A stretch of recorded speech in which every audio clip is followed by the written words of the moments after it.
네, 2024년 관사 1차 시험 문제 풀기 보도록 하겠습니다. 총 40문제까지 있는데 34번까지만 이 영상에서 볼게요. 34번까지가 바로 관세법입니다. 네, 1번 보겠습니다. 1번은 뭐 사실 볼 것도 없군요. 세관장이 부과하는 내국세 묻는데 이거 그냥 주는 문제예요. 답은 2번 소득세네요. 소득세나 법인세 이런 것들은 다 관세와 함께 징수된 내국세가 아닙니다. 요만큼만 하죠. 예, 2번. 관세법상 용어에 관한 설명으로 옳은 것은, 요건 이제 어느 부분이 틀렸는지 좀 봐둬야 돼요. 그래야지 그 다음 시험도 우리가 예상할 수 있어요. 1번은 반송에 대한 얘기인데, 국내에 도착하여 수입 통과 절차를 거치지 않고 다시 외국으로 나가면 그것을 우리가 반송이라고 합니다. 거치니 거치지 아니하고 이렇게 바꿔야 되죠. 여기 분명히 이렇게 바뀐다고 누가 말했어요? 제가 말했죠. 예, 그래요. 두 번째, 지정장치장에 화물관리인 지정을 받은 자는 운영인에 해당한다 했는데, 이렇게 법제 2조의 용어의 정의 보면은 운영인의 정의에 지정장치장의 화물관리는 빠져 있죠. 운영인의 정의에 특허 보세구역과 종합보세사업장의 운영인이 들어가 있지만은 지정보세구역은 빠져 있습니다. 그러나 사실 이게 이제 질문 자체가 관세법 용어 이렇게 묻고 있기 때문에 답은 이제 2번 분명히 틀린 말이긴 한데, 사실 관세법 고시에 가면은 2번도 틀리다고 말하기는 어려워요. 운영인 개념에 화물관리인도 포함하고 있습니다. 3번 관세조사의 정의가 2024년에 법령 개정으로 더 들어갔는데요. 관세조사 뭐예요? 방서통, 그죠? 그래서 방문조사뿐만이 아니라 이렇게 서면조사, 그리고 심지어는 통합조사, 방서통, 방문조사, 서면조사, 통합조사, 이 세 가지 모두가 다 관세조사라고 하죠. 분명히 다시 한 번 더 나옵니다. 답은 4번이네요. 예.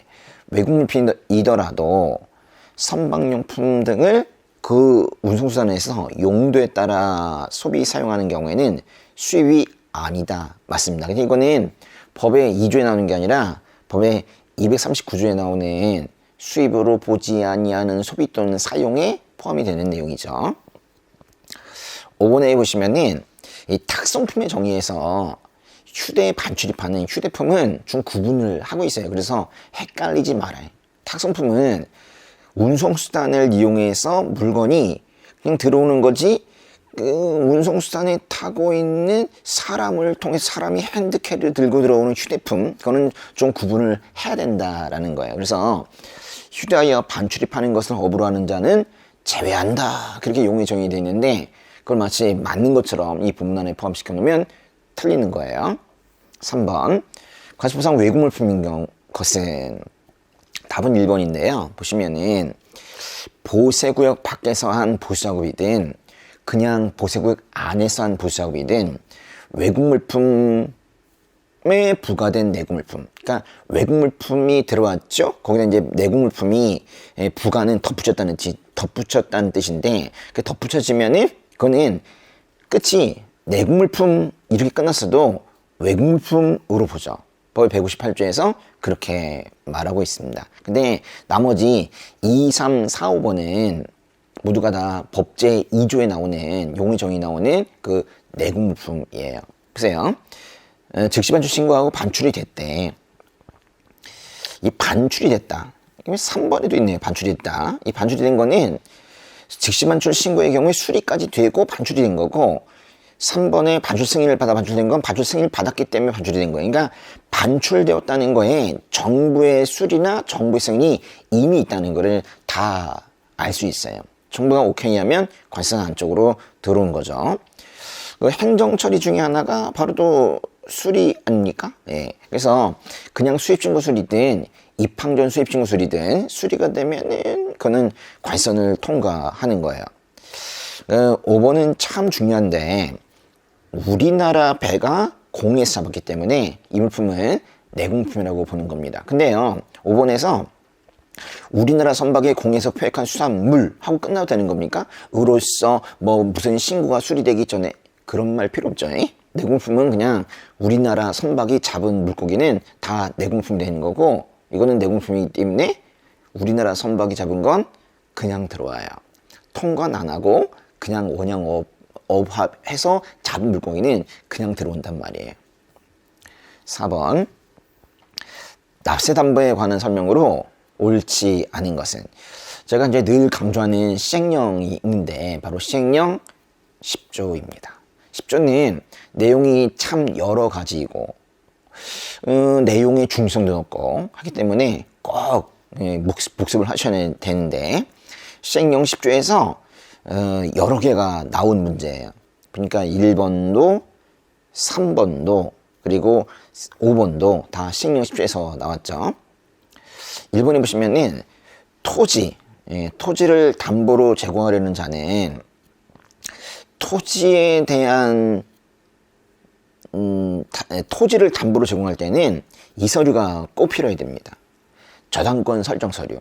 그래서 그 세관장이 토지에 대한 어떤 권리를 가질 수 있도록 그렇게 해줘야 되거든요. 그래서 담보 제공사에 첨부해야 되는 서류가 담보의 종류마다 다른데, 토지의 경우는 바로 이겁니다. 여긴 뭐 나오진 않았는데 제일 중요한 건 사실 그거거든요. 채권, 증권, 국채, 지방채이든 세관장이 인정하는 유가증권이든 채권, 증권은 뭐가 첨부돼야 돼요? 위임장. 그렇죠. 위임장이 첨부돼야 됩니다. 답은 2번인데요. 담보물인 토지 건물의 평가. 이거는 중요한 말이 이거네요. 평가. 이 평가를 할 때는 토지와 건물이 담보의 종류에서는 분리가 되어 있는데, 평가받을 때는 같은 부동산 친구라고 하면서 같이 평가를 받아요. 토지 건물. 여러분, 토지 건물 좀 있습니까? 예. 아버지가 주셨어요? 예. 토지 건물이 있는 사람들은 자식에게 상속을 해주기도 합니다. 그래서 우리가 이렇게 배웠죠. 토지와 건물은 상속 대상. 맞죠? 정상적인 상속 대상이 되는 거예요. 여기 나오는 뭐 감정평가, 이런 말이 들어가는 게 아니라 여기는 이 말이 들어가야 됩니다. 상속 및 증여세법 제61조를 준용하여 평가한 가액. 토지와 건물은 상속 대상. 공장 등은 뭐예요? 감시 대상이죠. 예. 3번에 보면 이거는 담보를 제공하지 않은 경우인데, 아니 담보가 확정이 됐으면 담보를 제공해야지. 담보를 제공하지 않으면 어떻게 돼요? 납부고지이죠. 근데 빨리빨리 담보를 제공하라는 건데, 그 빨리의 개념은 10일입니다. 담보가 확정이 됐으면 10일 안에 담보를 가져와야지, 그것도 가져오지 않으면 돈이라도 내라, 그런 얘기. 4번에 보시면은 이 보증과 관련된 건데, 이 보증을 했대요. 근데 이 보증 자체가 아니라 보증을 했는데 그 담보로 관세 충당하고 이거나 돈이 남았대요. 보증 선 사람이 있어요. 보증이 있는데 돈이 남았어. 그럼 이제 남은 돈은 누구한테 줘야 되죠? 보증인에게 줘야지. 보증 삼았다가 잘못 썼다가 지금 망 생겼는데 잔돈이 나오면 그거라도 줘야죠. 그래서 보증이 있는 경우에는 바로 남은 금액을 보증인에게 돌려줘야 돼요. 중요한 말은 이 말도 참 중요합니다. 직접. 즉 보증을 세운 사람, 담보를 제공한 사람을 경유하여 그를 거쳐준다면 잘못하면 배달 사고가 날 수 있어요. 그래서 보증인에게 돈을 줄 때는 보증인에게 직접 다이렉트리 줘야 되는 거예요. 5번 납세 보증보험증권을 담보로 제공하는 경우에 이때 보험기간 있죠. 보험기간은 해당 담보를 필요로 하는 기간 맞나요? 여기 플러스 뭐 30일 이상 그런 말 들어가면 안 돼요? 안 되죠. 지금 보험자가 들어가도 이거는 납세 보증보험증권이기 때문에 그런 거예요. 근데 요거랑 조금 구분하셔야 되는 게, 보험이 된 건물, 공정재단, 광업재단, 선박, 항공기, 건설기계 이런 것들의 경우에는 보험기간이 조금 다르게 표현이 되어 있어요. 제가 아까 말씀드렸던 30일 이상을 더한 기간이라는 말이 더 붙어 있거든요. 그 두 개를 구분을 꼭 하십니다. 5번 법의 23조이네요. 관세 부과의 제척기간과 관세증권의 소멸시효에 관한 설명으로 옳은 것은 제척기간과 징수권의 소멸시효, 제척기간은 몇 년이에요? 5년 또는 10년이고 징수권의 소멸시효는 이것도 5년 또는 10년이죠? 예, 그래요. 그 정도 하고 보겠습니다. 1번에 보면 부정환급을 이유로 관세를 징수하는데 잘못 환급했으면은 다시 받아야지. 이거는 이제 부가 사유네요. 왜 부가하게 되는 거예요? 잘못 환급했으니까. 환급 자체가 그 제척기간의 기산일이 되는 거예요. 그래서 이 환급이라는 이 사건 있죠. 이것 자체가 부가를 발생시키는 사유인데 어쨌거나 기산일은 다음날이란 말이 꼭 붙어야 됩니다. 이번에 납부 독촉을 하면 제척기간 중단되다. 여러분, 제척기간에는 중단도 없고 정지도 없어요. 제척기간과 중단이란 말은 이 두 단어는 어울리지가 않아요. 왜 얘네 둘이 같이 들어가니? 이건 맞지 않아요. 그죠? 이거는 관세 징수권의 소멸시효가 중단이 되는 거겠죠. 중단 사유 중에 하나가 이 독촉입니다. 예. 3번 사회행위 취소 소송으로 인한 소멸시효 정지 효력은 이건요, 사회행위 취소 소송 기간에는 시효가 진행되지 않는데, 즉 정지되는데, 이거는 소송이 살아있을 때만 정지 효력이 있는 거예요. 소송이 죽었다는 게 뭐예요? 각규치, 각하, 기각, 취하된 경우에는 정지 효력이 없어요. 계속 진행이 됩니다. 그래서 끝부분에 소멸이나 각하된 경우는 지속된다라고 했는데 소멸이란 말도 틀렸지만은 각하된 경우 지속된다. 이런 말 자체가 없어요. 그러니까 각기추는 시효 정지 효력이 없다. 원문으로 그렇게 알아두시는 게 좋습니다. 5번에 소멸시효 중단 사유 중에 하나가 가압류이냐? 가압류라는 건 우리가 본 적이 없습니다. 그죠? 이건 틀렸고요. 답은 5번인데 관세 분할납부 기간 중에는 진행하지 아니한다. 여기 잘 보세요. 뭐뭐 기간 중에는 진행하지 아니한다. 이 긴표를 두 글자로 정지라고 하는 거예요. 정지 사유에는 네 가지 기간인데요. 관세 분할납부 기간, 징수유예 기간, 압류의 유예 기간, 사용의 취소동 기간. 이 네 가지 기간이 이게 바로 정지 사유입니다. 6번 담보의 종류 중에서 세관장이 요청하면 특정인이 납부해야 하는 금액을 일정 기 이후에는 언제든지 세관장이 지급한다는 내용. 보세요. 세관장이 요청하면 세관장이 지급한다는 내용. 이 내용은요, 바로 보증 문구를 말하는데요. 이 보증자 들어가 있는 것들을 고르면 되는 거예요. 4번 담보, 7번 담보인 거죠. 4번 담보가 뭐예요? 납세 보증권. 7번 담보가 세관장이 인정하는 보증인의 납세 보증서이죠. 그래서 이 네 가지 중에는 보증자 들어가는 걸 고르시면 돼요. 보증. 니은과 디귿에는 없죠? 답은 그래서 2번이 됩니다. 7번 관세법령상 관세환급금의 환급 등에 관한 설명으로 옳지 않은 것은, 보시면은 보통의 환급은 청구를 해야지 환급이 되는데, 만약에 이런 환급금이 있다면, 그러니까 환급을 받을 사람은 몰라요. 근데 세관장이 알아요. 그러면 알아서 챙겨줘야 된다라는 거예요. 청구가 없어도, 청구하지 않더라도 환급을 해주자 이거죠.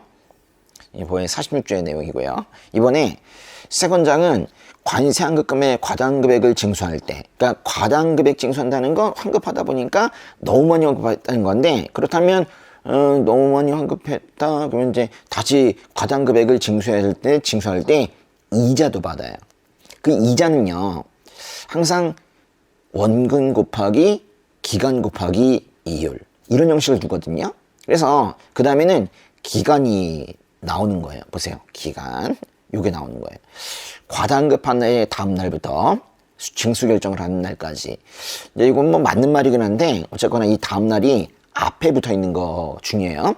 다음 날부터이지 다음 날까지는 아니라고요. 그리고 징수한다고 그랬지만은 징수 결정이라고 요 징수 다음에 요 두 글자 결정이란 말이 붙는 것이 매우 중요합니다. 그죠? 그리고 기간이 있고 그 다음에 이율은 뭐 정확하게 표현하지 않고 대통령령으로 정하는 이율 이렇게 표현을 했네요. 네. 답은 3번인데 진짜 어려워요. 법제 55조의 내용인데 이게 환급을 하려고 했으나 환급을 하지 못한 것들의 경우에는 다음 회계연도 1월 15일까지 사실 우리는 1월 15일 요거를 좀 집중해서 외우고 있는데 이 환급하지 못한 금액들을 모아서 세관환급금 지급 미필 2월 계정 이 어카운트에 모아서 이월하여 정리해야 된다 그 얘기죠. 근데 중요한 건 뭐냐면 이 정리를 하는데 누가 정리하냐고요. 아니 생각해보면은 세관장이 은행에 있는 어카운트를 마음대로 할 수는 없어요. 그래서 여기는요 이 정리한다는 거의 주어는 한국은행입니다. 한국은행이 정리하는 거예요. 그럼 세관장이 하는 건 뭐예요? 환급을 하려고 했으나 환급을 하지 못한 거예요. 그래서 여기 보시면은 한국은행은 정리해야 되는데 요게 세관장이 붙어요. 세관장이 지급하지 못한 환급금 여기까지 붙는 거거든요. 그러니까 세관장이 뭔가 지급 행위를 하는데 세관장이 지급을 못했다면 한국은행이 정리해라 그런 얘기예요. 그래서 이 진짜 어려운 건데 이 주어가 세관장은 이러면 안 되고 한국은행은 세관장이 이렇게 들어가야 돼요. 이거 좀 알아두시면 좋겠습니다. 그 다음에 3번에 세관환급금 지급 미필 이월 계정의 이월한 금액 중 환급통지서 발행일부터 1년 내에 지급하지 못한 금액. 그러니까 1년 내에 환급을 못했으면은 그 기간이 만료하는 달에 회계연도에 세입에 편입시켜야 된대. 이게 포인트네요. 그러니까 환급을 못한 것의 경우에는 아싸 이러면서 가서 뭐 이렇게 한 잔 하는 것이 아니라 당일 회계연도에 세입에 편입해야 된다고요. 이것도 시행령 55조입니다. 5번에 관상급금을 환급받을 자가 환급통지서 발행일부터 1년 내에 환급금을 지급받지 못한 때에는 이거는 환급을 받을 사람 입장에서 얘기한 거네요. 1년 내에 환급을 지급받지 못하면은 아이고 시간이 졌네 환급을 포기해야 되겠네 이게 아니에요. 그게 아니라 다시 세관장에게 환급 절차를 밟아달라고 요구할 수 있어요. 요거 매우 중요합니다. 환급을 못 받았다고 너무 슬퍼할 것이 아니라 세관장에게 다시 진행해 주시면 안 되나요? 이렇게 말할 수 있다는 거예요. 8번 신고납부에 관한 설명으로 옳지 않은 것은 세관장의 세액심사는 수입신고 수리 전에는 할 수 없다. 그런데 세액심사는요 원칙적으로는 수입신고 수리 후 심사인 건 맞아요. 그렇지만 수리 전에도 할 수 있죠. 오죽하면 우리가 사전세액 심사 대상이 있다고 얘기하고 그걸 외우겠습니까? 이게 법의 38조의 내용인데 사실은 할 수 없는 게 아니라 이렇게나 많은 단서가 들어가 있어요. 신고한 세액에 대하여 관세권을 확보하기에 곤란하거나 수입신고 수리하는 세액심사를 하는 것이 적당하지 않냐고 인정하여 기획적으로 정하는 물품의 경우에는 수입신고 수리 전에도 할 수 있죠. 2번 자율심사 업체에게 관성장이 정한 자료를 제공해야 된대요. 이 자율심사 할 때 세관장이 자료를 제공하면서 아웃라인을 제시해 주거든요. 근데 어떤 자료를 제시하느냐? 그럼 관성고시에 가면 있는데 관성고시에서 말하는 그 자료를 말 그대로 관성장이 정하는 자료다. 그렇게 말합니다. 3번은 보시면 신용카드 납부대행 수수료이네요. 우리 항상 수수료 앞에는 무슨 말이 붙어요? 기획지정무령이라는 말이 붙죠? 예. 그 다음에 4번에 신고납부한세액이 부족하여 신고납부한세액 부족 돈 낸 것이 부족하대요. 이럴 때 할 수 있는 변경 방식이 뭐예요? 보정과 수정신고입니다. 그런데 수정신고를 했대요. 그럴 때에는 수정신고한 날의 다음날부터 다음날까지 해당 관세를 납부해야 된대요. 보정 신청할 때는 보정 신청한 날의 다음날까지, 수정신고했을 때는 수정신고한 날의 다음날까지, 숫자가 들어가면 안 되죠. 수정신고한 날의 다음날까지, 이때까지 관세를 납부해야 됩니다. 말하자면 수정신고할 때 관세의 납부 기한을 지금 말하고 있는 거예요. 5번에 납세문자는 납세 신고한 세액을 납부하기 전에 세액을 납부하기 전에 아직 돈을 안 냈네요. 근데 사실은 이 납세 신고한 세액이라는 말만 보더라도 세금을 납부하지 않았다는 걸 알 수 있어요. 신고까지만 한 걸 우리가 신고한 세액 이렇게 부르고 있잖아요. 이럴 때 하는 방식은 변경 방식은 정정이죠. 근데 정정을 했을 때 납부기한은 어떻게 돼요? 납부기한은 변동이 없다. 변동이 없다는 걸 이렇게 표현합니다. 당초에, 아주 유상한 표현이죠. 당초에 납부기한으로 한다라는 거예요. 9번 보겠습니다. 거기서 시행규칙 9조의 3에 있는 환급 가산금 얘기군요. 네. 환급 가산금은 환급 이자인데 이건 뭐 현재 환급 가산금의 이유를 외워라 뭐 그런 문제예요. 얼마예요? 1,000번에 29이죠. 근데 이제 이번에 답은 이제 5번이긴 한데 아직 시행규칙이 개정이 된 게 발표가 되진 않았는데 저 입법 예고된 거 보니까 1,000분의 30으로 좀 더 높아질 가능성이 있습니다. 물론 이제 마지막에 자를 수 있어요. 근데 이건 이제 분명히 변경이 될 것이기 때문에 결론은 뭐냐? 이 시험은 이 시험대로 끝나고 다시 외워야 된다. 그 얘기를 하는 거예요. 예. 10번 신고 서류와 신고 서류 보관 기간. 보관 기간 문제는 이거는 뭐 점수를 주려고 내는 거예요. 수입자 들어가는 거나 지지자권 들어가는 건 다 5년이죠. 그러니까 수입 그러면 그때는 5년이어야 되는데 3년이라고 했으니까 2번이 틀린 거네요. 이건 요만큼 보겠습니다. 11번 관세의 면제 대상이 아닌 것은, 여기 여러분 이제 잘 보셔야 되는데 우리 시험은요 가끔 요걸 가지고 장난칠 때가 있어요. 그러니까 일부 경감만 되는 것과 완전히 면세가 되는 걸 구분하라는 문제가 종종 있거든요. 그래서 좀 보셔야 됩니다. 보니까요 1번에 기록문서 그 밖의 서류, 이거는 1번은 법제 94조 소액물품 등의 면세에 나오는 거예요. 훈기상소 기억나세요? 훈기상소, 그 중에서 이제 이것이 바로 소액물품의 면세 중에 하나입니다. 또 2번에 우리나라 선박이 외국 정부의 허가를 받아서 외국의 영해에서 채집하거나 포획한 수산물, 원래 우리나라 배가 외국의 영해에서 잡으면 큰일 나요. 대포 쏩니다. 그렇지만 외국 정부가 허가를 받아가지고 잡았다면 그때는 잡을 수도 있어요. 어쨌거나 외국의 영해에서 잡았기 때문에 그거는 외국 물품이에요. 들어올 때 반드시 통관을 해야 됩니다. 그러나 그럴 때 그런 수산물이라 할지라도 그것은 완전 면세를 통해서 원형업을 지원하고 있어요. 그래서 이건 법의 93조에 나오는 내용인데 이것도 면제 대상입니다. 3번에 정부와 체결한 사업계약을 수행하기 위해서 누가 가져 들어와요? 외국 계약자가 가져 들어오는 거네요. 이거는 외교관용 물품 등의 면세에 나오는 건데 굳이 말하면 이 등이죠, 등. 그죠? 예. 완전 외교관은 아니지만은 우리나라 정부와 체결한 사업계약을 수행하기 위해서 외국 계약자가 가져 들어오는 물품은 법제 88조에 따라 관세가 면제가 됩니다. 답은 4번인데요. 조금 아쉬운데 이거는 관세 면제 대상이 아닌 것은 이라는 문제가 나온다면 오답이 경감 대상에서 나오면 진짜 어려운 문제가 되는데 이거는요 그냥 이 면제 대상에서 숫자를 바꾸는 거예요.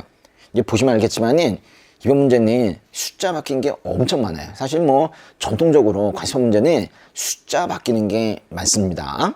예, 기억을 하셔야 되는데 이 소액물품의 면세 기준을 말하면서 금액을 달리했어요. 자주 나오는 오답입니다. 물품 가격의 미화 250달러. 250달러라는 말은요, 사실은 이제 과세 가격 미화 250달러 이렇게 표현하는데 이거는 견본품의 면세 기준입니다. 물품 가격 미화 150달러. 요렇게 해야죠. 요거는 일반적인 소액물품의 면세 기준이 되는 거예요. 특별히 그 중에서 자가사용물품 있죠. 이거의 면세 기준은 150달러입니다. 물론 반복 분할하여 수입되는 것으로서 관성정이 정하는 것은 제외합니다. 5번에 천재지변 등 부득이한 사유가 있는 경우를 제외하고 여행자가 입국한답니다. 여행자, 사람과 여행자의 별수품, 물품이 그 여행자의 물품이 이거라고 얘기하려면 사람과 물품이 우리나라에 들어오는 거에 시간차가 그렇게 크면 안 돼요. 며칠이에요? 몇 개월이군요. 6개월. 사실 상당히 오해하기 좋아요. 아니 사람이 들어오면 금방 물건이 들어와야지 해서 며칠 정도로 생각할 수 있지만 사실 6개월입니다. 이렇게 사람과 물건이 따로 들어왔을 때 사람과 물건을 연결시키는 구조는 두 번 나오는데 바로 여행자 휴대폰에도 나오고 이사물품에도 나오죠. 여행자의 별성품도 이사물품도 모두 사람과 6개월 이내에 우리나라에 도착하고 입국하면은 그때 그 사람 걸로 본다는 거예요. 6개월이라는 표현을 꼭 외워야 됩니다. 이별 6개월. 12번 납세의 권리에 관한 설명으로 옳지 않은 것은 은행이 최근에 과세정보를 요구할 수 있는 그런 대상에 들어갔습니다. 예전에는 없었는데 작년에 들어갔어요. 얼마 되지 않았는데 은행이 급부 지원 등의 대상자 선정 및 그 자격을 조사 심사하는 데 필요한 과세정보 제공을 요구할 때는 이제 중요한 것이 뭐냐면 이 과세정보 제공 요구라는 부분에서 문서의 형식으로 정보 제공을 요구해야 되는 경우가 있고 또 동의를 반드시 받아야만 되는 경우가 있는데 동의를 반드시 받아야만 되는 경우는 두 가지가 있거든요. 그 중에 하나가 은행 등이 급부 지원 등에 돈 주려고 대상자 선정과 그 자격 조사 심사할 때 그때 필요한 자료를 구하기 위해서 과세정보를 요구하면 그때는 당사자의 그 관련 있는 사람의 동의를 얻어야 돼요. 그래서 동의를 받지 않은 경우라도 벌써 일단 이 말 자체가 뭔가 이상한 표현이잖아요. 네? 나는 답이요 그러고 있잖아요. 나는 오답이요 라고 말하고 있는데 당사의 동의를 받아 요구한다 이렇게 바꿔야 됩니다. 사실은 이 문제는 똑같은 취지가 지난번 관세 7급에도 나왔었는데 요거 좀 알아두셔야 됩니다. 다시 할게요. 너무너무 중요한 건데 과세정보 제공 요구는 두 가지를 꼭 생각하시라고. 문서로 요구해야 되는 경우 정리를 확실하게 하시고 또 동의를 받아야 되는 경우 있죠. 요거를 또 정리하시고. 그렇죠? 1번이 답입니다. 2번에 임의적으로 보관하는 건 안 되지만은 일시 보관하는 거는 돼요. 납세자의 자료들을 일시 보관할 수 있어요. 그렇지만은 그때는 일시 보관, 여기도 동의가 있네요. 일시 보관 동의를 받아야 되고 일시 보관증을 교부하도록 그렇게 되어 있습니다. 아주 까다롭게 지금 하고 있는 거죠. 3번에 탈세 혐의가 있는 자에 대해서 일제조사한다. 그 일제조사한다는 것만 그 다시 조사할 수 있는 경우에서 유일하게 이 일제조사만 요것만 시행령에 있거든요. 그래서 이제 여기까지가 하는 경우까지가 시행령 136조인데 그런 경우에는 이미 조사받은 자를 다시 조사할 수 있습니다. 법률에 111조에 그 말이 나오죠. 그러니까 말하자면 중복조사는 금지되는데 그 예외를 여러분이 아셔야 된다는 거예요. 4번 관세조사 받는 경우에 조사에 참여 뿐만 아니라 의견 진술 하게도 할 수 있어요. 이런 걸 뭐라고 하냐면 조사, 참여, 의견 진술 이런 것들을 다 합쳐서 조력이라고 해요. 누군가가 나를 도와줄 수 있어요. 누가 도와줄 수 있어요? 조력할 수 있는 사람은 둘이죠. 변호사, 관세사. 그중에 뭐 하나 썼으니까 맞다고 해야 됩니다. 5번에 보면 출국금지, 출국정지, 해제 요청 얘기가 나오는데 기본적으로 출국금지 대상은 체납액이 5천만 원이 넘어갈 때, 5천만 원 이상일 때 일단 출국금지 대상이에요. 근데 기본적으로 5천만 원 이상인데 5천만 원 미만이 됐어. 당연히 출금지 해제 요청 대상이 되는 거예요. 법제 116조의 5에 나오는 출국 금지 등의 요청 얘기입니다. 13번 등록해야 하는 운송업자 등 법의 222조인데 등록은 누구에게 해야 되는 거예요? 관성행장이나 세관자에게 등록하면 되죠. 둘 다 됩니다. 운송달, 제공급 뭐 이렇게 외웠잖아요. 그죠? 그죠? 운송달, 제공급, 어쩌고, 핫쭈고 뭐 그렇게 외웠는데 그리고 보니까 핫쭈고 여기 있네요. 그죠? 근데 유일하게 2번 구매 대행업자만 이것만 구체적인 기준이 대통령령에 나와 있어요. 나머지는 법률로 끝나는데 이 구매 대행업자만 그 기준이 대통령령으로 정하는 구매 대행업자 이래가지고 대통령령을 찾아보게 만드는데 그 대통령이 바로 시행령 231조입니다. 중요한 거는 금액인데요. 얼마예요? 10억. 직년연도 구매 대행한 물품의 총 가격이 10억 원 이상인, 야, 규모가 좀 되네요. 규모가 좀 되는 구매 대행업자는 관성장이나 세무자에게 등록해야 된다는 거예요. 뭐 10억 원, 여기서 맞는 말로 나왔지만은 요게 이제 바뀌어 나올 가능성이 있으니까 10억 원 좀 알아두시고 또 이것도 알아두세요. 직전 연도라는 거. 올해가 아닙니다. 올해가 아니라 작년 기준이에요. 3번이 답인데 국장 안에 있는 보세구역. 맞잖아. 그치? 오히려 요 표현이 시험에서 국장 안에 있는 이걸 빼고 그냥 보세구역이라고 해서 틀린 적이 있었어요. 근데 국장 안에 있는 보세구역 이건 맞잖아. 뭔가 좀 관리가 좀 돼야 되는 보세구역인 것 같은데 여기에서 물품을 제조는 아니지. 제공입니다. 제공과 제조를 구분해야 돼요. 운송달, 제공급 우리가 그렇게 배웠다면 제공이라는 걸 확실하게 알 수 있죠. 근데 여기 제공 대상은 물품 제공도 되고 용역 제공도 되는 겁니다. 4번 경범품 송달, 운송달, 제공급, 그죠? 운송달 여기 있네요. 예. 그 다음에 5번에 운송달, 제공급, 이 공급이란 말이 있네요. 이거 외워야 되겠다. 그쵸? 운송달, 제공급, 어쭈고, 제법인데, 그쵸? 근데, 무엇을 공급하는 것을 업으로 하는 자인데, 여기 이제 국제무역기의 항공기 안에서, 항공기 안에서, 좀 말이, 이게 기출이지만 좀 이상하다. 그치? 국제무역기의 항공기 안에서. 이 조금, 그러네요. 그쵸? 예. 그냥 항공기 안에서 국제무역기, 그러니까 국제무역기에 공급하는 건데 항공기 안에서 판매할 물품을 공급한다, 뭐 그런 얘기예요.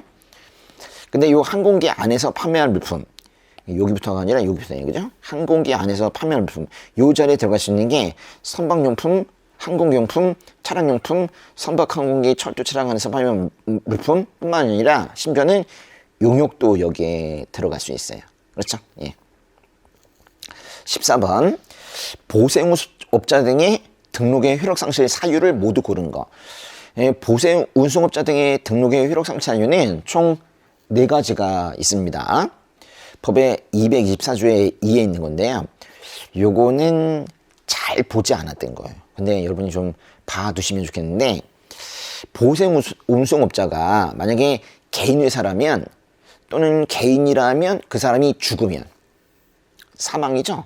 그러면 효력이 상실되는데 만약에 보세 운송업자 등이 만약에 법인의 형태라면 그때는 법인 주는 걸 해산이라고 합니다. 그렇죠? 이럴 때에도 등록 효력은 상실이 되는 거예요. 그런데 등록의 효력 상실 여기에는요 등록 취소라는 게 있거든요. 그러니까 어떤 사유로든 등록이 취소되면 다 등록의 효력이 상실되는 거예요. 근데 니은과 디귿에 보니까 등록 취소 이렇게 되어 있네요. 물론 앞에가 그 사유가 등록 취소되는 사유이어야 되겠지만 사실은 끝이 등록이 취소된 경우라고 쓰고 앞에를 틀린 말로 하기는 이 문제에서는 좀 부담스러운 거예요. 그렇죠? 등록취소 사유가 아닌 등록취소라고 쓰기는 좀 문제에서 그러니까. 그죠?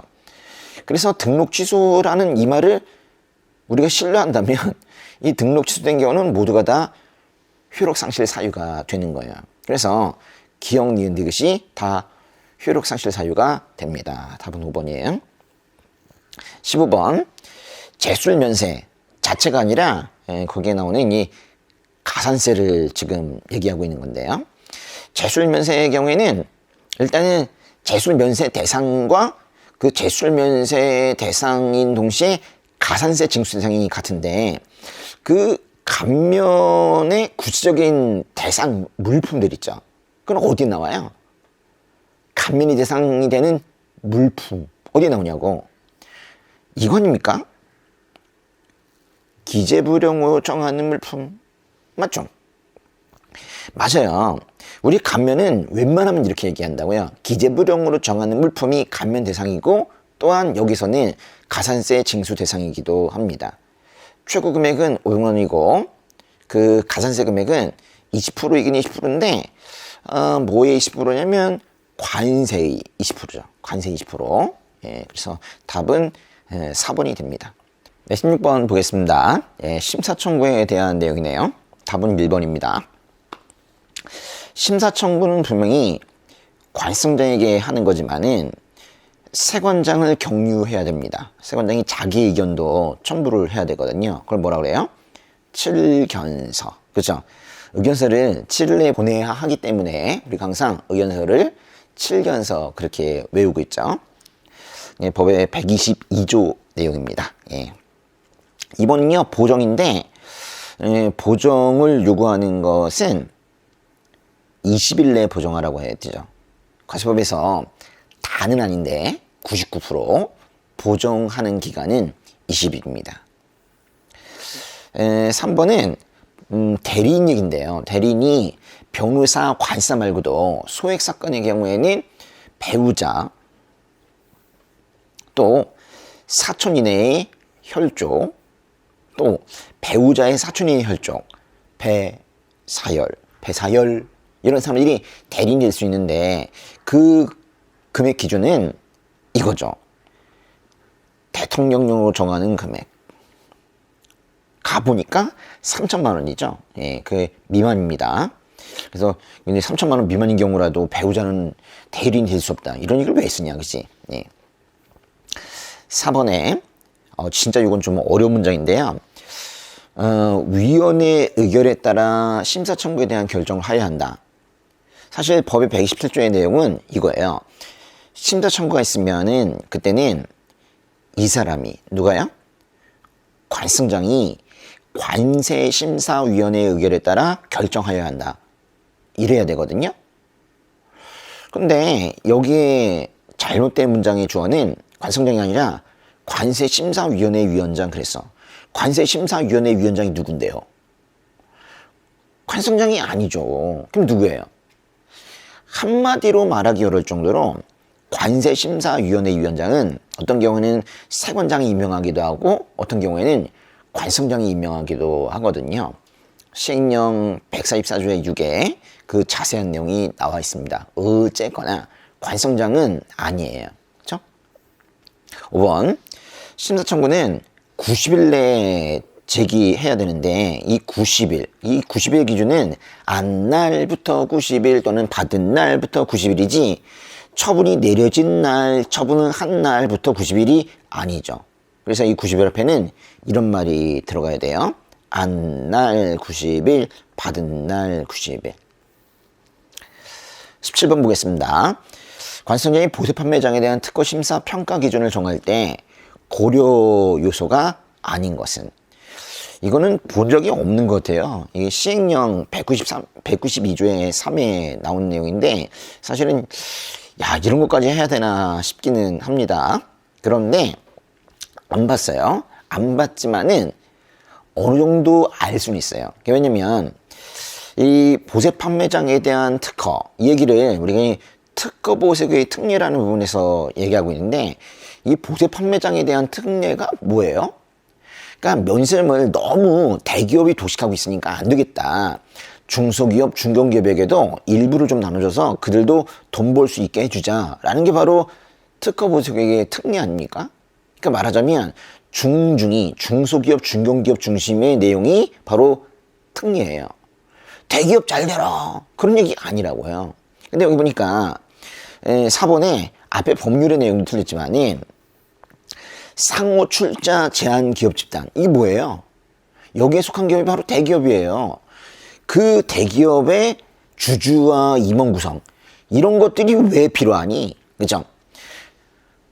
특허 보세국의 특례에서 다루는 보세 판매장 그 특허의 심사 평가 기준을 정할 때 중요한 것은 중소기업, 중견기업을 얼마나 배려하고 있는지 그런 걸 고려해야 되는 거예요. 아, 이건 조금 아쉽네요. 그래서 보시니까 여기도 중소기업 얘기 나왔잖아요. 이런 것들은 괜찮아요. 그리고 이제 나머지 뭐 인프라 뭐 가지고 있는 것들 이런 것들 괜찮다고. 근데 이거는요. 제가 조금 같이 봤으면 좋겠습니다. 제가 이제 뭐 이런 게 나오냐 그랬지만은 이거 좀 걱정이 돼서 좀 다시 보려고 합니다.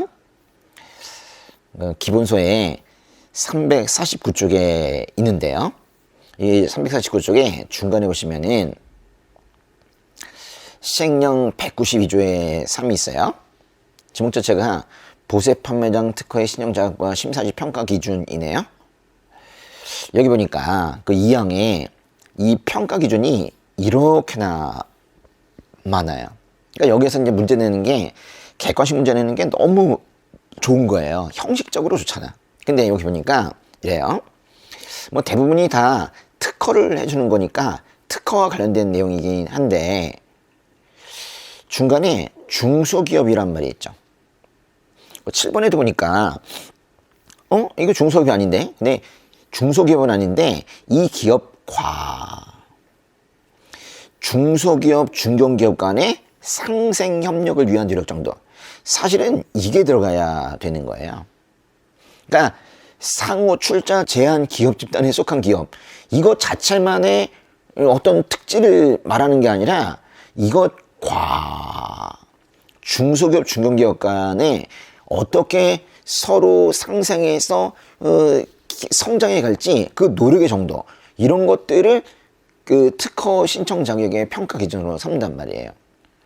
그러니까 나머지 것들은 여기 뭐 인프라 이런 표현들은 좀 법에 쓰기 좀 독특한 표현이긴 한데도 불구하고 들어가 있어요. 근데 나머지 표현들은 다 맞는 말로 나올 거예요. 근데 이 중소기업, 그런데 중소기업 중심이 아니라 대기업 중심으로 쓰면 틀린다. 지금 그 얘기를 하는 거예요. 계속 보겠습니다. 18번 과세법상 장치기한 경감물품 매각에 관한 설명으로 옳은 것은 차와 공매 얘기네요. 이 1번에는 질권자, 유치권자 누구예요? 쉽게 말하면 뭐 참고주의 말하는 건데 이들은 자기도 돈 받을 권리가 있다는 서류를 세권자에게 제출해야 돼요. 언제까지? 매각한 날부터 한 달이네. 사실은 차용공매의 웬만한 절차는 1개월이라고 그랬죠. 3개월이란 말은 좀 이상합니다. 또 이번에 경쟁 입찰의 방법으로 매각하려고 했으나 매각되지 않으면 다시 입찰에 붙이죠. 며칠 있다가 5일 이상의 간격을 두어서 다시 입찰에 붙입니다. 3일이 아니라 5일이죠. 3번은 진짜 시험이 많이 나왔던 오답인데 세 가지 금액이 있습니다. 관세, 매각비용, 각종 세금. 제일 먼저 충당해야 되는 건 뭐예요? 매각을 하지 않았다면 생기지 않았을 매각 비용부터 채워넣고 그 다음에 중요한 세금 관세 그 다음에 각종 세금 순으로 채워넣어야 되는 거죠. 매각 비용이 맨 앞으로 가야 됩니다. 4번에 보시면은 이제 매각 공고를 말하는데 매각을 시작하기 며칠 전에 공고예요?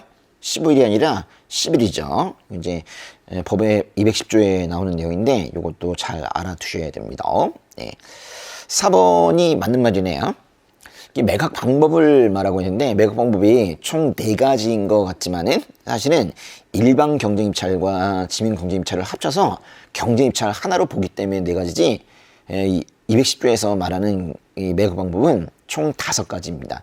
일반 경쟁입찰, 지명 경쟁입찰, 수의계약, 경매, 위탁 판매 이 방식으로 해야 되는 거죠. 답은 5번입니다. 19번 보세고에 관한 내용이다. 이건 이제 두 개가 연관성 있는 건 아니고 완전히 다른 조에서 나온 건데요. 157조의 2, 164조의 내용입니다. 첫 번째 거는 보니까 모든 보세고에게 적용되는 게 아니에요. 옛날에는 기재부령이 정하는 보세고에 그랬는데 이게 바뀌었어요. 바뀐 거가 중요한 거예요.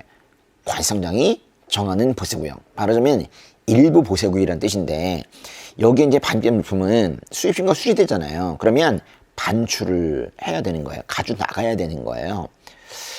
그런데 언제부터 며칠 이내, 15일 이내에 가져 나가냐? 요 기준이 뭐냐는 거죠. 사실 이게 너무 중요한 게 뭐냐면 왜 반출해요? 아니 수리됐으니까. 이게 이유잖아요. 수리. 그러면 수리됐으니까 반출한다면 반출의 기준도 수리일부터 며칠 안에 가져가 나가는 거예요. 그래서 여기 니은에 들어가는 말에도 반드시 수리가 나와야 됩니다. 그래서 니은번에 보시면 수리가 요 세 개가 있네요. 분명히 2, 3, 4번 중에 하나가 답이에요. 이거는 이 문제에서 답을 주고 있는 거나 마찬가지야. 수리가 나오면 수리를 골라야 된다니까. 뭔지 알겠죠? 예. 그리고 맨 앞에 나오는 건 관성장입니다. 그래도 이제 내용이 두 개인데 2번과 3번 중에서 답은 사실 3번이거든요. 보세요. 보세구역의 화물관리나 운영인은 자율관리 보세구역의 지정을 받으려면 자율관리 보세구역의 지정 신청은 누구에게 해야 되느냐? 다른 말로 자율관리 보세구역의 지정권자는 세관장이다. 그런 얘기죠. 답은 3번입니다.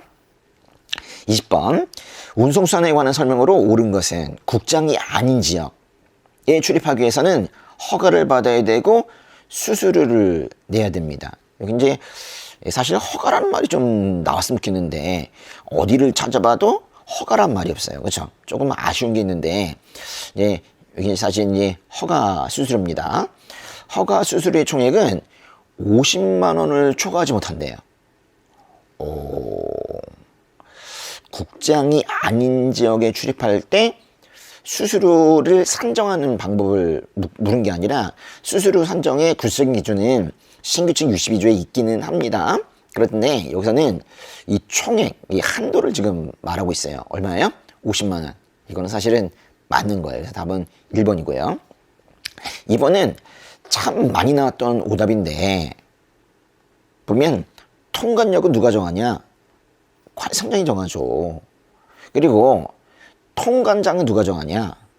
세관장이 정하죠. 법의 148조에 그렇게 나와 있습니다. 요건 이제 관성장이 정하는 것과 세관장이 정하는 거를 구분을 잘 하셔야 되고 3번 관성청장이 출항 절차를 신속하게 진행하기 위해 필요하다고 인정하여 출항 절차를 신속하게 진행하기 위하여 필요하다. 이거는 이외적인 서류 제출 시기를 말하는 거예요.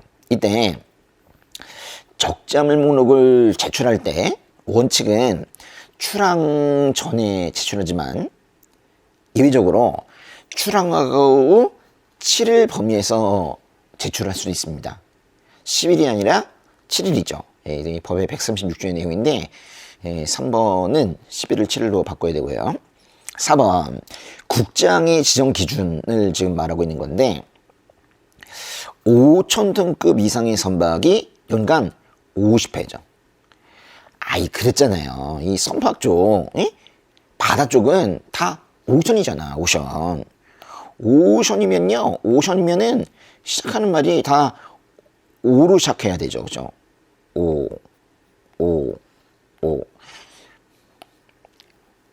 5번 국장의 바깥에서 물품을 하역한다. 이건 다른 말로 항외 하역이라고 부르는데요. 이때도 수수료가 있어요. 물론 이제 시행규칙에 있겠죠. 시행규칙 63조에 있는데 요건 이제 항외 하역 허가 수수료는 하역을 얼마나 오래 하느냐에 따라 달려 있어요. 그래서 이제 원칙적으로 하역 일일마다 3만 원이 아니라 4만 원이 지급이 돼야 됩니다. 21번 관세법령상 세관장이 수출물품 생산자와 수출자에게 두 명이 나왔어요. 생산자와 수출자에게 공통적으로 제출을 요구할 수 있는 완성증명서 확인 자료가 아닌 것은 이 답은 2번이긴 한데 제가 사실 예전에 이걸 무지하게 강조하면서 많이 설명했었거든요. 근데 한 번도 시험에 나오지 않았어요. 그래가지고 제가 최근에 좀 지쳐가지고 사실 오래 설명을 안 했는데 올해 시험에 나왔네요. 예. 책을 잠깐 보겠습니다. 보시면은 기본서에 414쪽에 있는 건데요. 이 보시면은 원생명서 확인 자료는 생산자가 제출해야 될 수도 있고요. 또 수주자가 제출해야 될 수도 있고요. 또 발급자가 제출해야 될 수도 있는데 특별히 생산자와 수주자가 제출해야 되는 서류에 공통적인 자료가 있어요. 제가 이미 해놨나요? 그죠? 색깔 바꿔놓은 거. 요거 있죠? 요거. 요런 것들이 공통적으로 제출해야 되는 서류예요. 왜냐면 생산자, 즉 공장이 만들어서 수주자에게 주는데 두 사람 다 이 가공에 관련된 내용은 다 알고 있어야 되고 원산증명서 발급 신청을 할 때 이걸 다 내야 되는 거예요. 그러니까 생산자도 발급 신청할 수가 있고 수주자도 발급 신청할 수가 있는데 발급 신청 서류만 공통적으로 가지고 있는 게 아니라 이거 있죠. 이 박스에 있는 거. 요것도 공통적으로 가지고 있는 서류예요.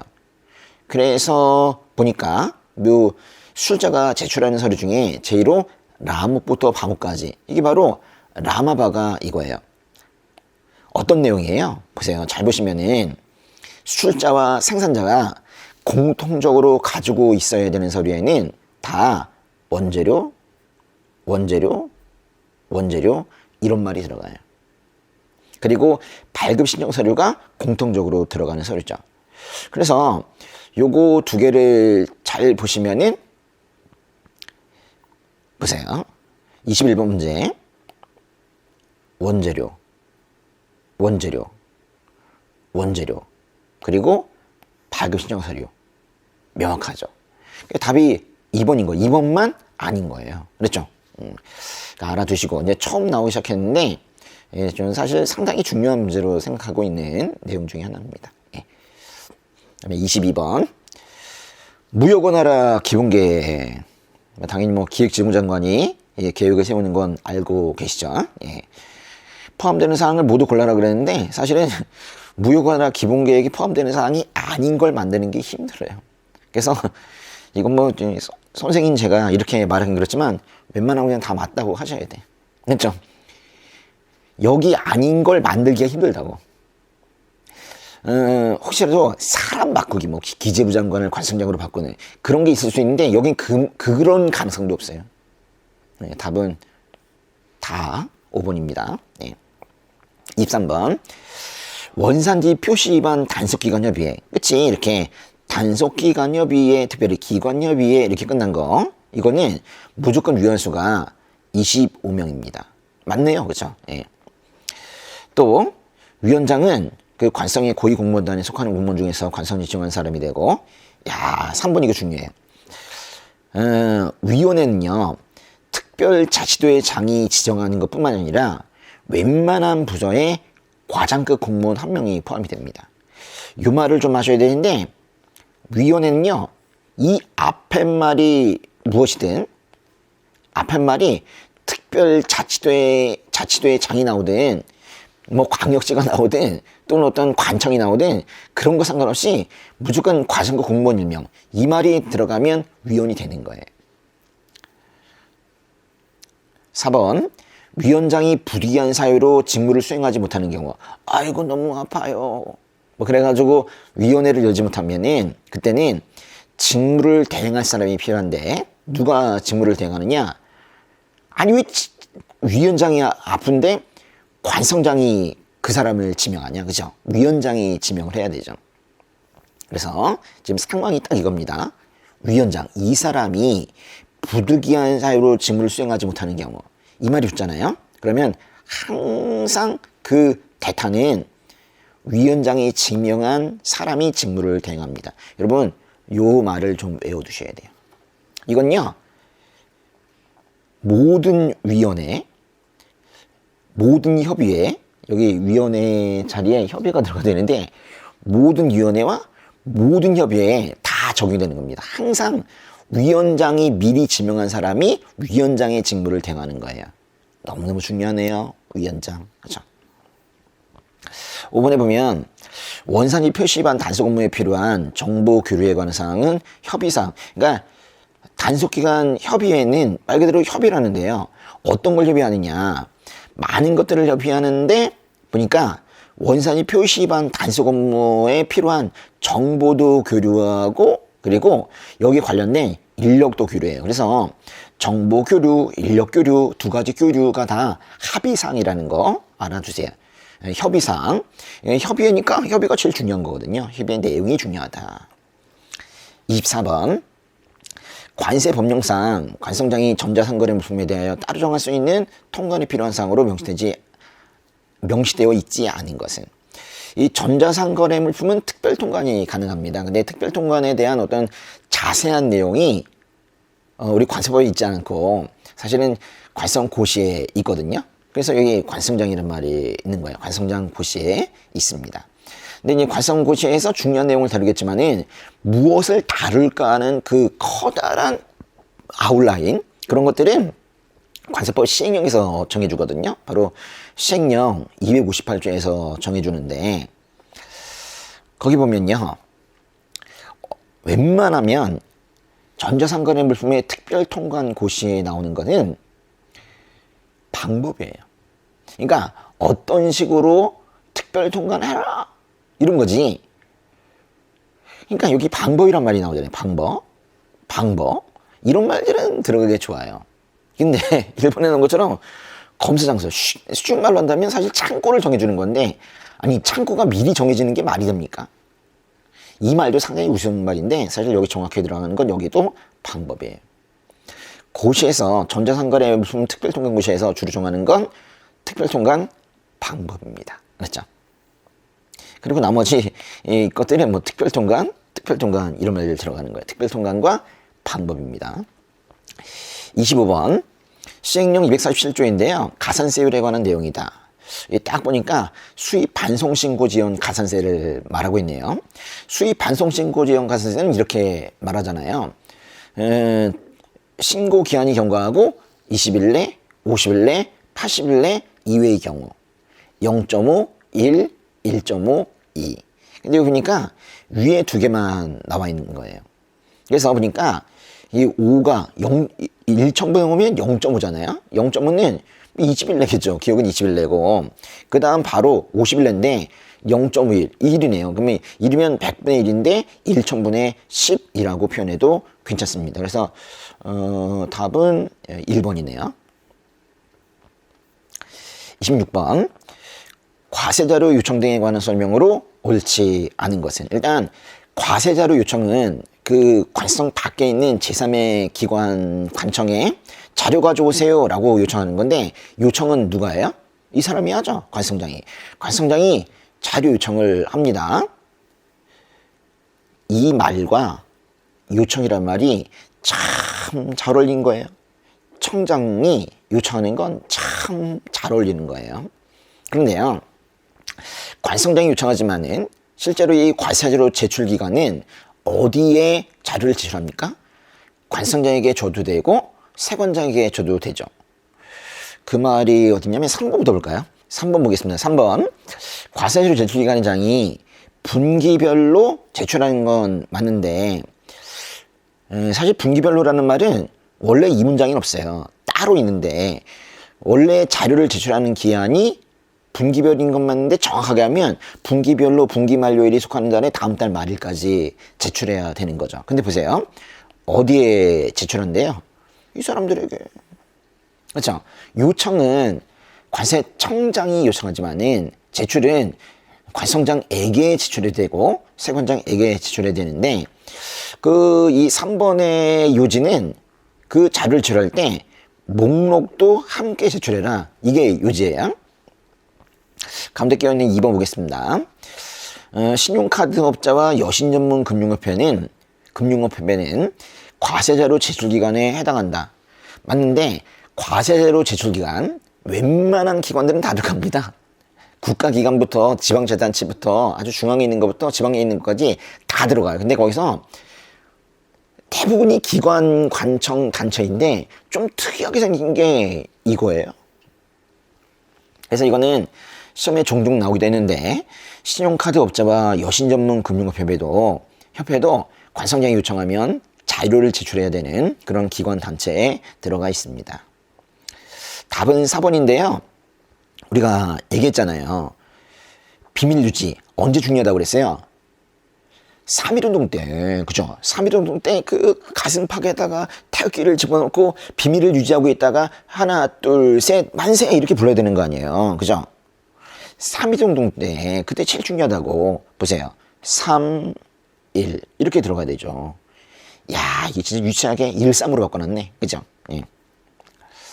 그 다음에 4번. 이거는요, 264조의 10에 있는 건데, 여러분들이 잘 보시면 264조에 10 이랬잖아요. 264조부터 시작해서 264조에 2, 3, 4, 5, 6, 7, 8, 9, 10 10개 있죠. 그 10개가 그 10개 중에 지금 일부를 뽑아가지고 이렇게 문제를 냈는데 똑같은 형식으로 또 나올 거예요. 그러니까 264조부터 시작해서 264조부터 이 10까지 잘 알아두시기 바랍니다. 한꺼번에 나올 거예요. 한 문제로 나온다고. 그럼 11일 없냐? 11일 있어요. 11일 있는데 11일이 뭐냐면 마약과 관련된 겁니다. 그거는 따로 문제를 내도 괜찮아요. 어쨌거나 이것도 보니까 뭔가 이거는 앞에 있는 요청과는 다른데 이것도 자료를 요청하는 거래요. 중앙행정기관의 장에게. 누가 해요? 청장이 하는 거예요.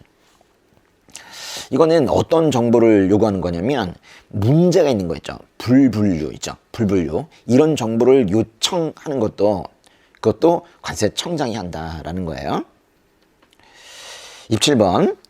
밀수출입제. 밀수출입이 뭐예요? 밀수가 뭐예요? 밀수가. 신고를 안 하거나 다른 걸로 신고하는 거. 다른 걸로 신고한 거 여기 들어가네요. 그죠? 밀수출은 뭐예요? 신고 안 하거나 다르게 수출 신고한 거. 그죠? 다르게 신고한 거. 똑같죠? 예.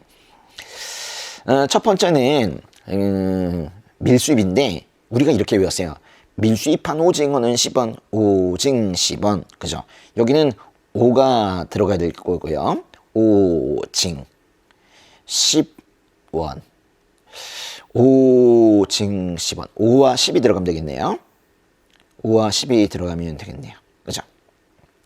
또 밑에 거는 수출이 나온 거 보니까 밀수출제 또 밀반송제인데 오징 10원을 외웠다면 한꺼번에 외워야 되죠.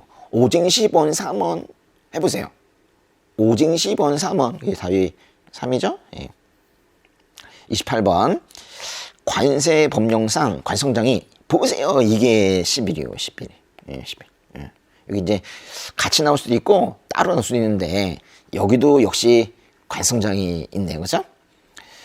이번에 마약과 관련된 내용이 아주 대거 들어갔는데 마약류 관련 정보의 제출을 여기는 요청이라고 표현하지 않고 요구라고 표현하긴 하고 있어요. 법에서도 그렇게 하고 있습니다. 그 요구할 수 있는 관계 중앙행정기관의 장으로 옳지 않은 거. 근데 사실은 여기 나오는 이 시행령 263조의 3은 2024년 올해 지난달 2월에 들어갔어요. 그래가지고 관세사 시험에서는 시험 당일 기준이기 때문에 이게 나왔는데 관세직 9급 시험은 1월 말까지 개정된 것만 시험에 나오거든요. 그래서 요거는 안 나와요. 안 나오겠죠. 그렇지만 이제 7급은 이거 또 봐야 돼요. 근데 중요한 건 뭐냐면 시행령 263조의 3에 나오는 그런 행정기관이라는 게 이런 것들인데요. 화기부 장관, 외교부 장관, 검찰총장, 법무장관 등인데 사실은 이 넷이 그냥 바로 나와 있는 게 아니라 4명에게 요구할 수 있는 자료가 엄청 많아요. 그래서 외교부 장관에게 요청하는 거 이만큼, 과학기술정보통부 장관에게 요구하는 거 이만큼 이런 식으로 시행령이 나와 있거든요. 근데 이 뒤에 내용들은 다 빼고 이 앞에만이라도 처음 나왔으니까 한번 외워보자 라는 차원에서 나온 문제예요. 네, 거듭 말씀드리지만 2024년 관세직 9급 보신 분들은 안 해도 되는 문제입니다. 오히려 관세직 9급 보신 분들은 요거를 잘 알아두세요. 관성장이 마약류 관련된 정보를 중앙행정기관회장에게 아니 관련 행정기관회장에게 요구한다. 그렇죠? 29번. 관세법령상 검수색 압수조서의 기재사항이 아닌 것은. 아주 골치 아파요. 기재사항은요, 한 4년 전부터 계속 이제 관세청에서 나오기 시작했거든요. 그전에 없었어요. 근데 기재사항, 이거는 서류의 기재사항, 이 서류의 항목이 무엇이냐, 뭐 그 정도를 묻고 있는 건데, 조금 너무한다 싶은 그런 거예요. 왜냐면, 이거는 그냥 외워야 되거든요. 이건 뭐, 어떻게 연관지어서 할 수도 없는데, 보세요.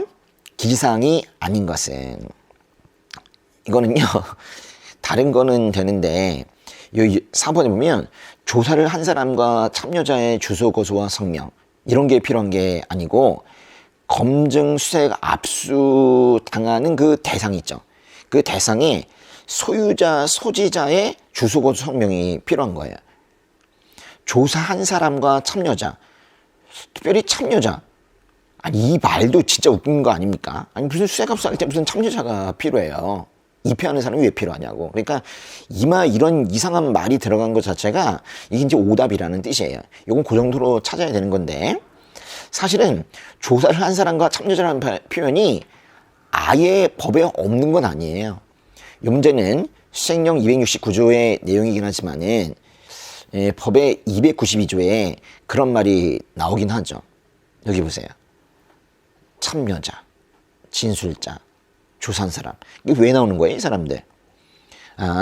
조서에 서명 날인해야 되는 사람들로 나오고 있거든요. 이들이 모두 서명해야 된다. 뭐 그것이 292조의 포인트입니다. 30번. 시행령 284조에 의해서 일반 경쟁 입찰의 방법으로 가져갈 때 공고해야 될 사항으로 명시되어 있지 않은 것은. 여기 보시면요, 공고하여야 할 사항이 총 5가지긴 한데, 하나는요, 기타 정도로 그건 안 나올 거예요. 그래서 총 4가지거든요. 그러니까 분명히 이상한 거 하나가 들어갈 텐데, 아니, 이것도 뭐 이런 거가 나오니까. 그렇지만 이것도 생각을 좀 해보면 돼요. 생각해 보시면은, 일반 경쟁 입찰로 물품을 매각한다고 할 때 중요한 거는 그 물품이 원래 누구 거였는데 지금 장치기한이 경과되어서 매물로 나왔다. 이게 중요한 건 아니에요. 그러니까 원래 누구 거였는지는 오히려 숨겨요. 중요한 건 물건에만 집중합니다. 이 물건을 살 사람. 그렇게 하는 거지. 이거 원래 누구 건데 살 사람. 그러면 사람들이 막 계산한단 말이에요. 야, 어떤 기업이 물건을 통과를 못해서 뺏겼구나. 그런 예상하게 하면 안 돼요. 그러니까 이거는 일반 경쟁 입찰이든 뭐 경매든 수의계약이든 하여간의 이 매각 과정에서는 원래 물건의 주인이 있죠. 화주. 그 사람에 대한 정보는 철저하게 숨깁니다. 근데 여기 이게 왜 나오냐고. 맞죠? 화주의 주소 및 성명. 이거는 매각의 특성을 안다면 이거는 절대로 나와서는 안 되는 거예요. 원래 누구 거였는지는 말하지 않는다. 오로지 이거예요. 물품에 대한 정보. 이 포장도 물품에 대한 정보잖아요. 그리고 매각과 관련된 절차였죠. 요거 물품 포장 매각. 물품과 매각에 대한 그런 내용만 얘기하지 화주 얘기는 하지 않습니다. 30번. 덤핑 방지 관세에 관한 설명으로 옳지 않은 것은. 덤핑 방지 관세이든 다른 관세이든 관세를 운영의 주체는 누구예요? 기획정부 장관. 이 사람이에요. 이 사람이 이런 것들을 고려할 필요가 있는 경우에 조사하여 반영한대요. 맞는 얘기네요. 법의 52조. 2번. 덤핑 방지 관세 부과이든 잠정치이든 오늘부터 부과하기로 했다면 오늘부터 수입되는 물품에 대해서 부과하는 거예요. 그걸 어떻게 표현해요? 각각의 조치를 위해 수입되는 물품에 대해서 적용한다. 그렇게 하고 있죠. 그러나 소급 부과가 있습니다. 그래서 되나 다만 잠정 조치가 적용된 물품에 대해서는 소급 부과가 가능한데 대하여 국제법에서 달리 정하는 경우에는 그 물품에 대해서도 덤핑 방지 관세를 부과할 수 있다. 여러분, 여기서 좀 마음에 걸리는 표현이 바로 이건데요. 국제법에서 달리 정하는 경우. 맞습니다. 맞는데요. 오늘 숙제 있어요. 시행령 55조를 보시면서 55조를 찾아가서 요 국제법에서 달리 정하는 경우 이거 말고도 여기 무슨 말이 더 들어갈 수 있는지 빠져 있는지 한번 보시기 바래요. 꼭 국제법에서 달리 정하는 경우에만 소급 부과가 되느냐? 그게 아니거든요. 그래서 조금 더 이 표현이 좀 축소된 건데 이거의 원래 표현이 무엇인지 꼭 찾아보시기 바랍니다. 3번에 재심사 할 수 있다. 맞네요. 그죠? 또 4번에 덤핑 방지 조치, 물품의 수입 및 징수 실적 등 대통령령 정하는 사항을 조사할 수 있다. 항상 이 조사든 뭐든 간에 항상 뭐 재심사도 그렇고 장관이 하는 거예요. 5번에 덤핑 방지 조치. 이거는 유효기간을 말하고 있는 건데 덤핑 방지 조치의 유효기간은 몇 년이에요? 이거죠. 시행부터 5년. 이거는 꼭 외워두셔야 됩니다. 덤핑 방지 관세이든 잠정 덤핑 방지 관세이든 잠정 조치이든 또는 재심사 결과 변경된 조치이든 다 공이 5년 동안 효력을 유지합니다. 32번 관세 품목분류위원회 위원을 해임 해촉할 수 있는 사유가 아닌 것은 사실은요 관세찬압정리위원회 말고는 나머지 모든 위원회의 해임 해촉 사유는 다 같아요. 몇 가지예요? 총 5가지입니다. 해임이거나 해촉이 된다는 거는 아예 위원회에서 잘린다는 거예요. 어떨 때 잘려요? 위원으로서 일을 못하니까 잘리지. 보세요. 위원으로서 일을 못한다. 직무를 수행할 수 없다. 직무를 수행하는 것이 곤란하다. 위원으로 적합하지 아니하다. 이 말 자체가 해임, 해촉 그렇게 말하고 있는 거예요. 스스로. 그리고 비위사실. 뭐예요? 비리 저지른 거 있죠. 요것도 들어갑니다. 그래서 일을 못하게 된 경우와 비리가 있는 경우에 모두 잘리는 거예요. 그런데 답은 5번인데요. 또 어떤 때 잘리냐면 이거예요. 심의 의결에서 회피한 경우 아니라 이건 회피 사유와 제척 사유는 같습니다. 어떤 때 제척이 돼요? 위원은 위원인데 이번 회의만 못 들어가는 게 제척이에요. 왜? 나와 관련돼 있는 일이야. 내 가족의 일이고 내 대리인의 일이야. 그런 건 못 들어가요. 그런데 스스로 들어가지 않는 건 제척된다지 않고 스스로 들어가지 않는 거는 회피한다고 그래요. 근데 제척 사유에 해당이 되는데 회피하지 않으면 해임돼요. 멋있는 말이다. 그죠? 제척 사유에 해당이 되는데 회피하지 않으면 해임 또는 해촉이 되는 거예요. 잘리는 거예요. 33번 계절관세 부과 요청할 때 제출해야 되는 자료가 아닌 것은 이것도 사실 본 적이 없는 것 같아요. 너무 심하다. 그죠? 예.